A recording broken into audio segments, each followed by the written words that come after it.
వచ్చినప్పుడు మరి చాలా సంతోషం వచ్చినప్పుడు నవ్వు వస్తుంది, నవ్వులో కూడా ఏడుపు వస్తుంది. అట్లాంటిది ఇప్పుడు వచ్చింది అని చెప్పిన దైవజనుడు మరి దావీదు గారు అంటాడు, నా కుమార్తెలు ఈ నగరులకు మూల స్తంభాలు, నేను పనిలో ఉన్నా, నా కుమార్తెలు ఊరికానే నాకు తెలియకపోయినా కూడా తెలుసు వాళ్ళు ప్రార్థన చేస్తారని. దేవుడు ఆపేసిండు, ప్రార్థన వాళ్ళు చేస్తారు. ఈ సందర్భంలో ఒక చిన్న పాట పాడి భారతీయులారా భయభక్తులతో 1938వ సంవత్సరమున పొందుగా జనవరి నెలలో గాలిలో వ్రాయబడిన వ్రాతలు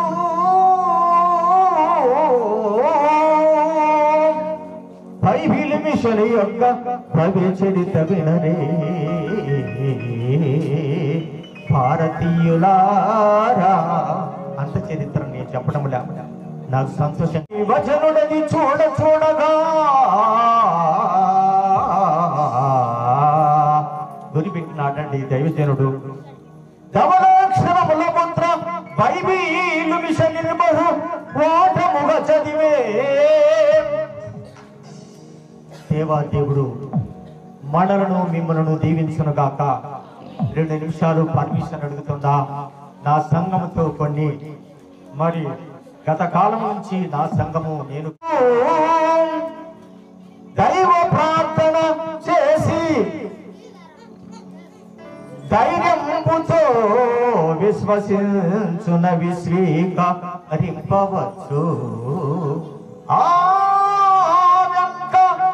తర్వాత పరలోక యాత్ర రాగా నిత్య జీవమందు చేరవచ్చు, వెళ్ళవచ్చు నిత్య జీవానికి, మరణం లేనికి స్థలం అంటూ మా దైవజనుడు ఎం జావదాసయ్య గారు ఆయన నిమిష కవి అలా ఆయన చెబుతూ దేవరాజ్య విషయముల్ దీనమతిని వరసగా నేర్చుకుని వారు వాటి వశము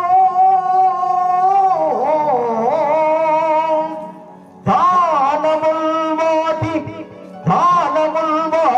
వశమౌనుగానగల్గు సుఖము భూమి మీద శ్రమలందు శుభము శుభము.